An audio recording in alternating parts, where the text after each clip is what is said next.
August 31st, 2024.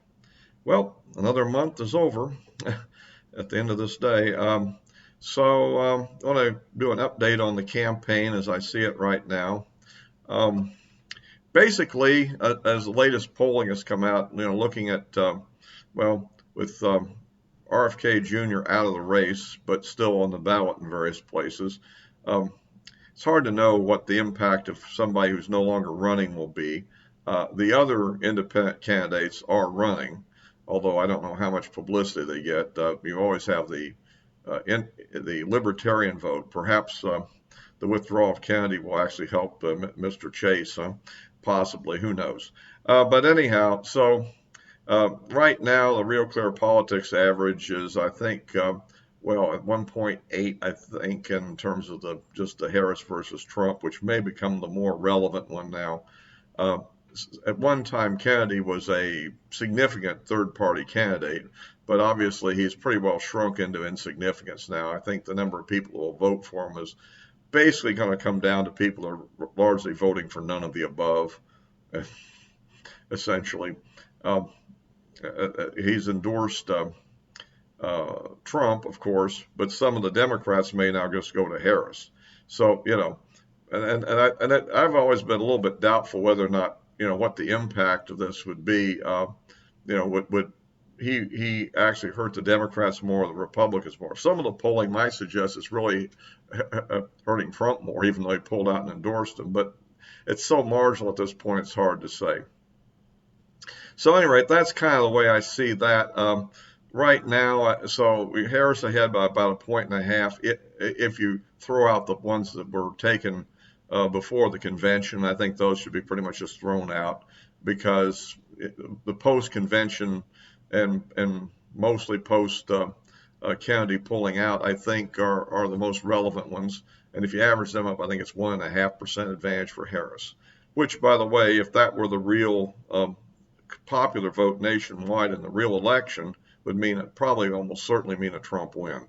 I mean, I am having some issues with some polling in that when you have a national poll that shows a certain thing, but the competitive states are showing something that doesn't seem to mesh with that. When you consider the fact that you've got all those areas where there's going to be large Democrat majorities, for sure, your Californias and New Yorks, Massachusetts, etc., Illinois, you kind of go, well, Trump should be pretty much ahead if they're close, only 1.5% different in the national level.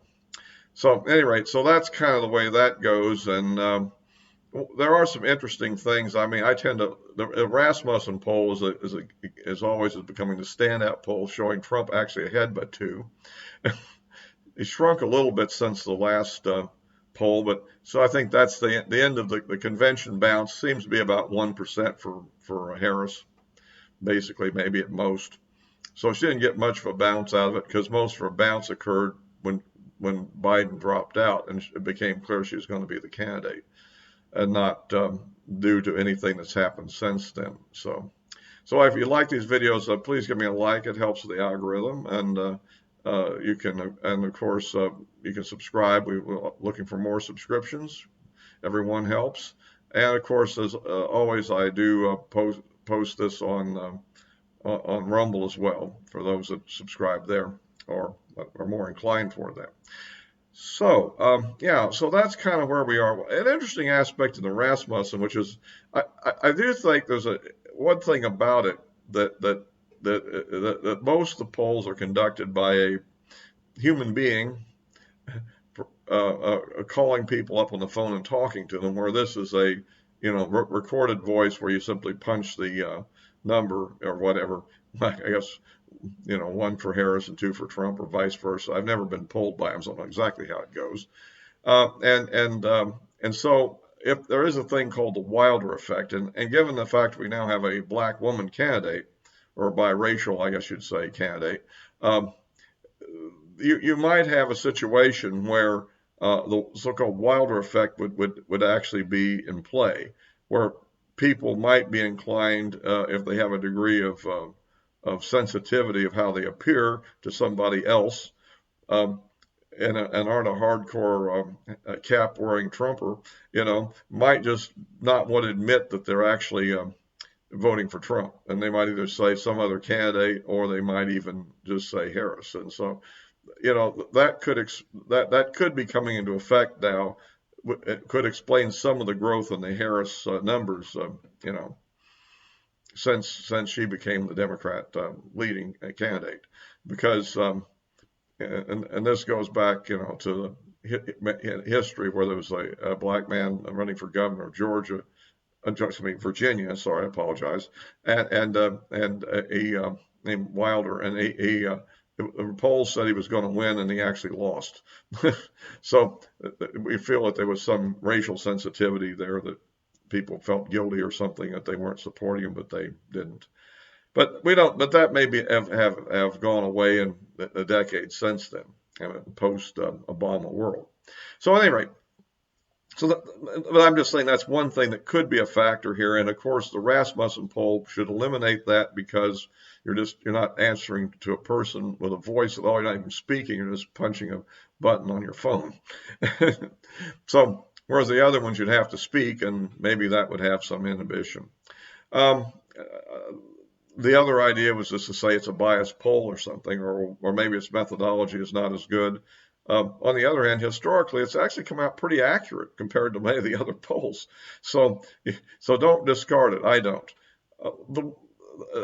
One interesting aspect of that, comparing it to some other ones I looked at, a lot of the others, I'm sorry, which one, was it Quinnipiac or one of the other? Anyway, I think it actually had a massive gender difference of about maybe 16% between male and female, with the females being favorable to Harris and the males being favorable to Trump. Pretty massive. Whereas the Rasmussen poll, the latest one, doesn't have much of a gender bias at all. It has the males and females at the same percentage for Trump and Harris, and it's the males that actually, even though they're a smaller percent of the total polling group by 4%, actually have enough support for Trump to pull it up to a 2% advantage. Whereas the other ones have a gigantic difference, with males voting for Trump and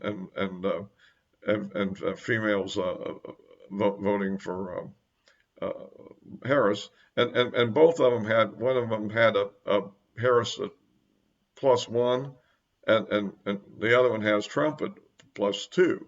So that's a 3% difference. I don't know. It could be. Could it be that the females don't react as well to the Rasmussen approach? We don't have the raw data, because these are obviously weighted to meet a population match, and it's a weighting technique. I think it's used, both political alignment and gender and so forth. And by weighting the raw data, you get to something that's supposed to match reality. It would be interesting to know what the raw data was, to see, for instance, was there really a deficit in women responding or versus men, or that would be interesting, but we don't have it. So anyway, that's kind of how the race goes. The other big event, of course, is Kamala Harris is flip-flopping like a fish out of water. What can I say there? It's definitely the case. And of course, she finally had her interview with Dana Bash of CNN, which was a fairly short interview. It was taped ahead of time, not live. She had Waltz, her VP, there to give her emotional support. Apparently, she had notes, and she still came out with a pretty flat presentation. And the one meaningful thing that seems to have come out of it, that she hasn't changed her values, which are, of course, very left-wing San Francisco, California values. So regardless of what she says she's going to do, I think you can discard that. You can figure she would do what a liberal from neo-Marxist type from San Francisco would do, given the constraints of the political reality. She's going to have to still deal with the Congress. And depending on what the configuration of Congress is, particularly the Senate, that may have all the difference. Because if you can't get it passed, it'll be down to what you can do with executive orders. Now, and of course, that's why I say strategically, there's one seat that's all important, and that is Montana. I mean, Tim Sheehy but must be supported because by all Republicans. Because I urge everybody to give him some contribution, even because if we can win that one seat, I'm pretty sure we're going to win, you know, uh, West Virginia. And assuming we win most of the other races that are incumbent, we'll be okay. There's always this fear hanging over. Of course, there is the.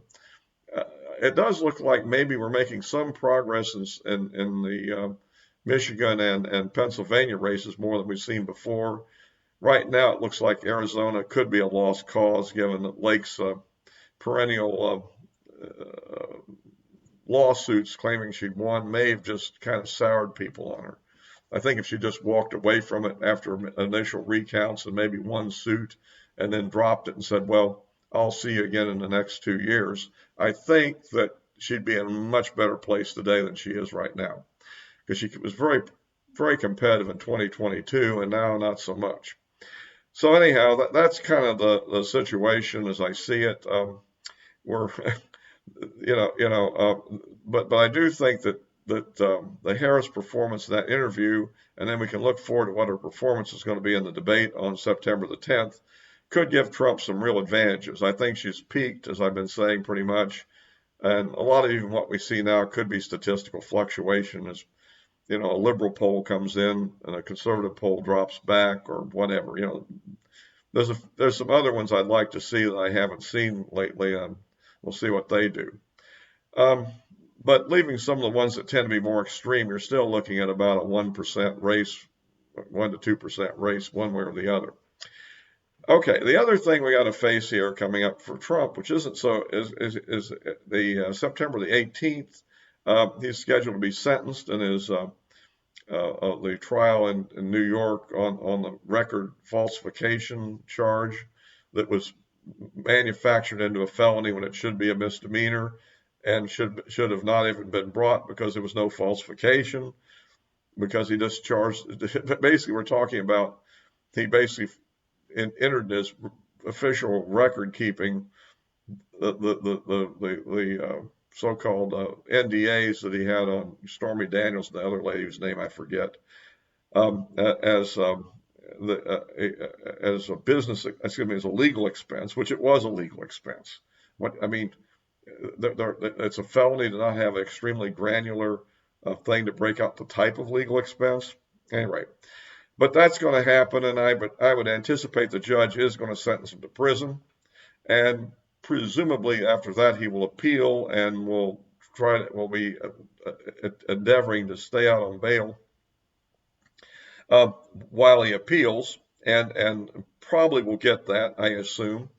If not, right now he's also trying to go to federal court to shoot this whole thing down, but the federal court is not being very cooperative right now, and so we'll see. That's going to be a negative or a bump in his road he's got coming up that he has to be careful about, and so that's kind of the way that one looks for now, and then I guess the special prosecutor Jack Smith is also refiled, and that will probably continue to be beaten around. I suspect there'll be more appeals of the latest set of indictments before it actually goes to trial, and most experts at this point think it won't go to trial after the election.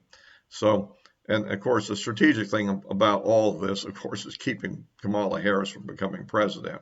I mean, she would be an absolute disaster. I mean, even she seems to be as bad as Biden was in his last months. Maybe she's a bit more outspoken, but even less intelligent. So anyhow, so that's kind of that. One last comment before we end this. I want to mention that, of course, on the Ukraine war, I guess the Ukrainians have lost their first F-16. There's other rumors around, but probably not. There is some other site that was struck by a Russian missile that some people are claiming could have been another F-16 or so, but probably not. Maybe it was just weapons for the F-16 or something like that. And since it's very unlikely that this F-16 got into combat with a Russian aircraft, it's most likely, and it wasn't really flying over Russian territory, as far as we know, given the mission it had. We don't think it was shot down with an anti-aircraft missile. So my guess, we'll see what the investigation shows out, either a mechanical failure, because these are old airplanes, or it was probably flying at low altitude trying to shoot down Russian cruise missiles and maybe blundered and crashed into the ground. At any rate, the pilot didn't have time to eject, whatever it was. So that was sad for them. And then they fired. Then Zelensky, in another move, fired the head of their air force. Oh well, I think Zelensky's losing it, but so it goes. Anyway, so I'll be wrapping this up for now, and I'll be posting this on both YouTube and Rumble, and the addresses of my social media accounts are in the description below. I post most frequently on X, of course, but I do post on the others as well.